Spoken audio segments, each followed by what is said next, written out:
these are just opportunities, right? There's always people wanting to sell, and there's always people wanting to buy.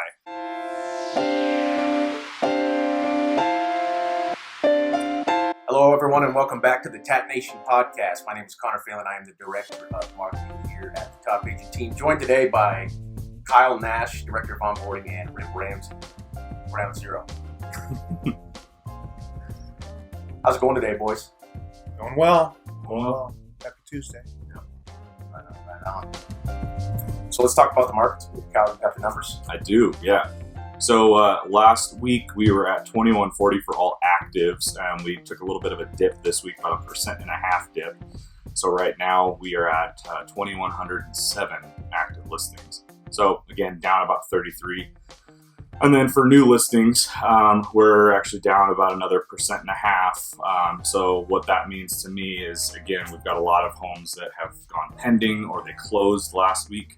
And so we're just seeing less homes actually coming on the market for buyers. So again, we had a good couple of weeks where it was running really well. And so again, we're kind of at this point where, we're going to hopefully get a lot more listings coming into the fall season. But Rip, what have you seen in the market? You're kind of actively out there doing stuff, right? Yeah, it's a great market. If you're a seller, it's a great market, and if you're a buyer that has the means to buy, it's great as well.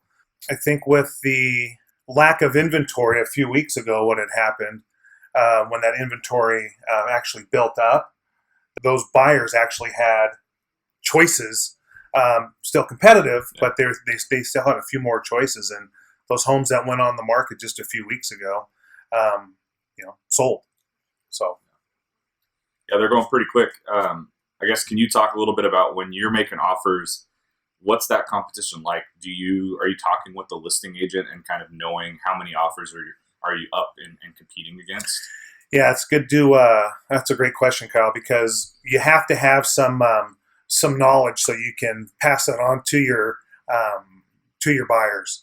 So you have to talk to the listing agent and find out, where they're at. How many do they have in hand? How many offers have been saying that they're going to be coming to them?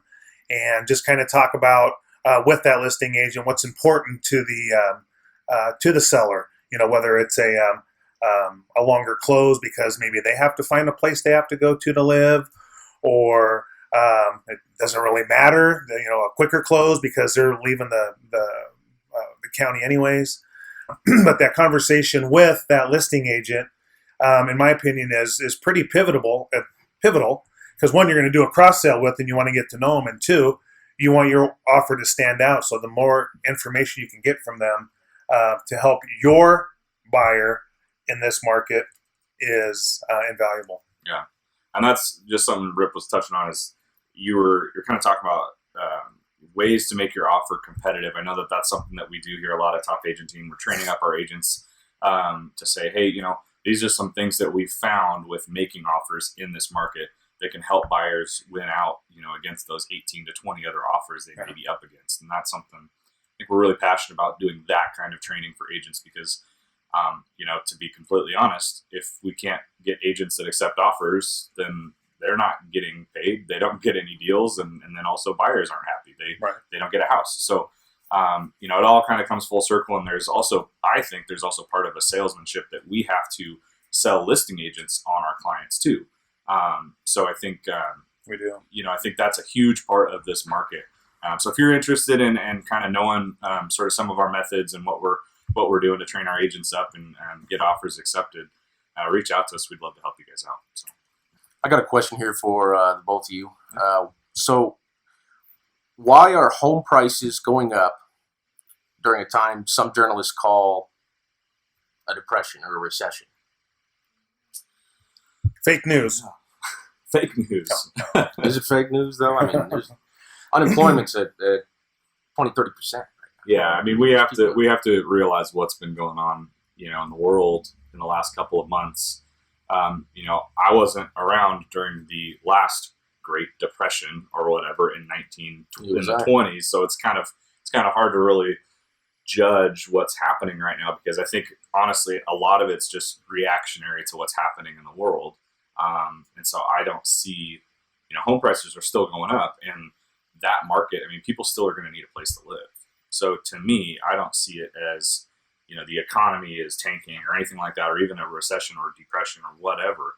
I look at it as, unfortunately, businesses have been hit by what's going on, and we still can accommodate and help buyers and sellers out with real estate. But unfortunately, yeah, I mean, there's a lot of job loss and there's a lot of unemployment. Yeah. And It's not just businesses being hit. I mean, it's employees, people that, we're all blessed to be in a career and, still have jobs right now. It's huge. Like, I'm thankful every day to be able to come to work when other people, are just involuntary, struggling to get by. Right. Absolutely. Let's and I was fortunate or unfortunate to be when the market crashed in '07. And I look at that and today as these are just opportunities, right? There's always people wanting to sell and there's always people wanting to buy, right? There's the market's always great, buyer, seller, and let's even throw in the investor, right? So with what's going on in our world, it's unfortunate. However, there are still people wanting to do real estate. And we, as professional realtors, need to tap into that side of the market and figure out how to help and get those buyers or sellers or both together so we can do a transaction. Look, I'm the first to say this, man, and I learned this a long time ago in commission sales. It's kind of silly, but it's a mindset. The difference between buying in the summer and buying in the winter, or working real estate in the summer and working state in the winter, is you put a coat on in the winter because there's still people out there looking to buy. There's still people out there looking to sell. There's still people out there that have money that want to invest. So that's the cardinal rule in any type of sales, commission sales in particular.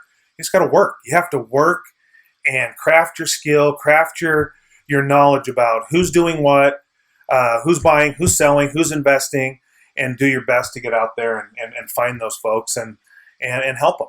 So yeah, that's my take. That's an awesome tip there too, because I think one thing that we may not think about is, us as realtors, when we're talking to friends and family or whatever, or anybody that we get on the phone, what's the one question that they always ask us? How's real estate? Right. And so how do we answer that? A lot of the time, if you're not thinking about it, and this is, again, kind of getting into some sales stuff for agents specifically, but a lot of the time we hear, oh, it's great. Instead of kind of digging a little bit deeper, because depending on the market, depending on what's going on in the world, we actually don't, it could be very different for buyers and very different for sellers. And so it really, we need to be answering those questions as, well, it really depends. It depends on, are you interested in buying, selling, investing? What are you interested in doing in the market? Because each one of those is a different area of real estate. And I'd love to talk to you about what you're more interested in. Mm-hmm. Yeah, the old blanket. Yeah, it's great. Okay, well, if you want to dig a little bit deeper and just, kind of throw a little something back at them, that's a great question to ask them. It's great for some. Yeah, it is, right? You can answer it that way, but hey, what are you interested in, man? Are you looking to sell again, uncle or auntie? Are you looking to buy? Or hey, you want to invest? What part of the market are you interested in? So that's a great point, Kyle. Yeah, I'm looking at this article right here from Realtor.com.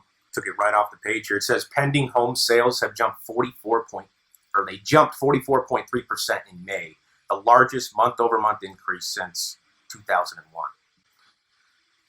Yeah, I mean, honestly, that was a lot of what happened in March and April when we were still figuring stuff out on what state level stuff was going to happen, what what countrywide, nationwide, and then what worldwide stuff is happening.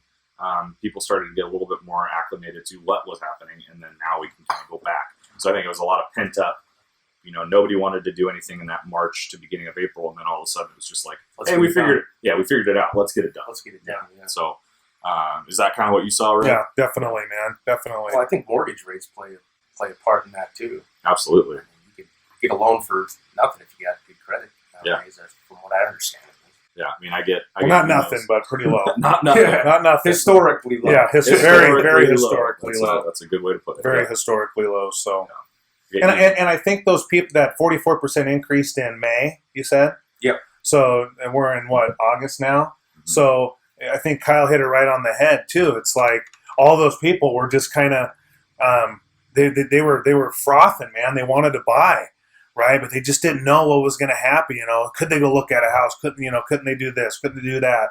And us as realtors, we figured out ways to help those people, look at a house, whether it was through a virtual reality video or, just something to bring to them.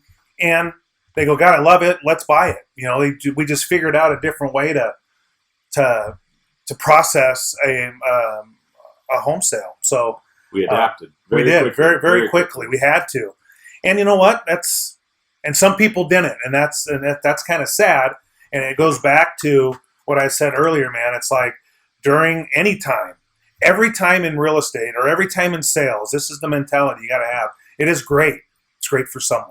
You just got to figure out who it's great for and go and help those folks through the process. So yeah, something else I was just thinking about too is there's other facets of real estate. It's not just realtors. So I imagine if you're a professional photographer and you take listing photos for agents, you should probably start offering video walkthroughs. I mean I had never seen as many as I started seeing until April and May, and then all of a sudden every listing that I saw had a video, like professionally videographer, all that good stuff for a listing.